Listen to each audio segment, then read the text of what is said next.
All right, guys, so in this video, we're going to look at the word problem from the Module 7 quiz on sections 1 to 4. Now, I know a lot of you guys were having issue with the word problem, so hopefully this video could help you out. If you look at number 9, it's talking about a player hitting a baseball into the air with an initial vertical velocity of 72 feet per second. And it also tells you that the baseball player hits the ball from a height of 3 feet. So if you remember the notes, we use this formula, which states the height equals negative 16t squared, which refers back to gravity, plus vt, which is going to be your initial vertical velocity, and then plus s, which is going to be the initial height in feet, okay? So what you're going to have to do is you're going to have to take this 72 feet and plug it in for v, and then take this 3 feet and plug it in for s. Now, you don't have to solve yet, but all you have to do is come up with an equation. So for me, I can't really give you the answer, but I'm going to give you an equation that's very similar to that. I have negative 16t squared plus 24t plus 5. That's going to be my answer to letter A, but that's obviously going to be referring to a completely different word problem, okay? So your answer A should look similar to this, but obviously using 72 and 3. Now, if I look at part B, it says after how many seconds is the baseball 84 feet above the ground? So in my particular word problem, again, I'm not going to use 84. Instead, I'm going to use the number 14. The reason why I'm selecting 14 is because it just works with the particular numbers that I chose. All right, so if in part B it said 14 feet above the ground, I'm going to plug that in for my H. Now, this looks very complex, but it's not. In order for you to solve for T, which is going to be the seconds, right, which refers back to your time in seconds, you're going to have to set this equal to 0. In order for me to do that, I'm going to subtract this value from both sides of the equation. Now, my constants are the only thing that are going to be combined, right? So I have negative 16t squared plus 24t,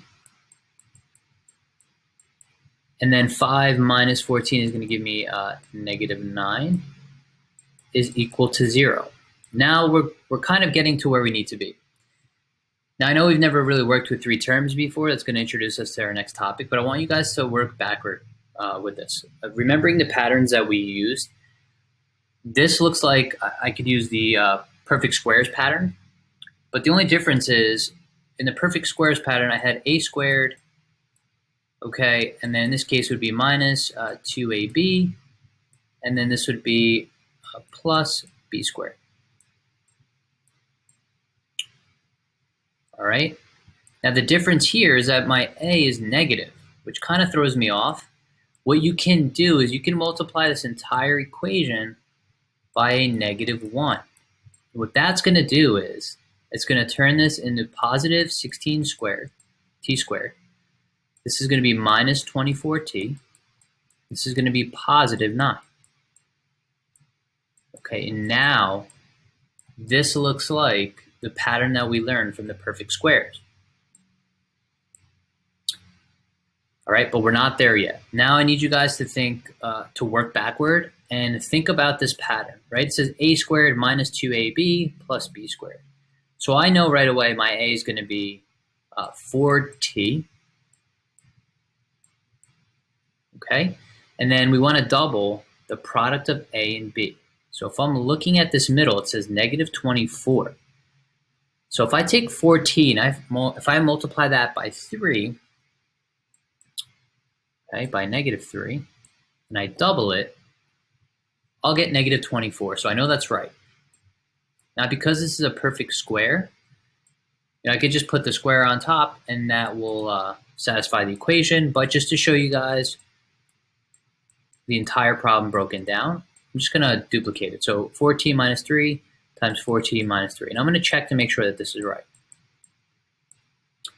So first term, 4t times 4t is going to give me 16t squared. I'm basically just going to check with FOIL.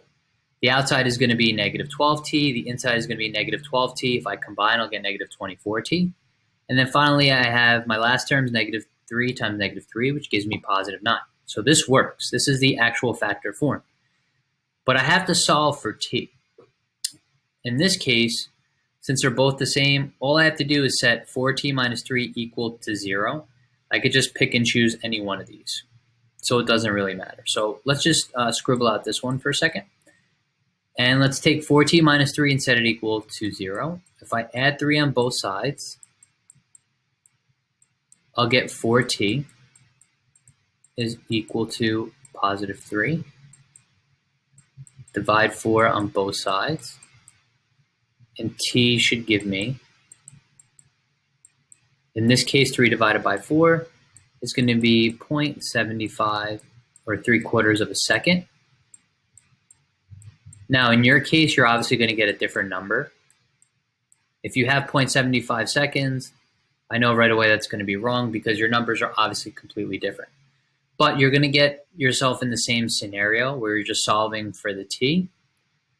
And like I said, in this case, I got 3 divided by 4, which is 0.75 seconds or 3/4 of a second. So I hope this helps. If you need any additional help or assistance with this, this will be the first thing that we talk about in class.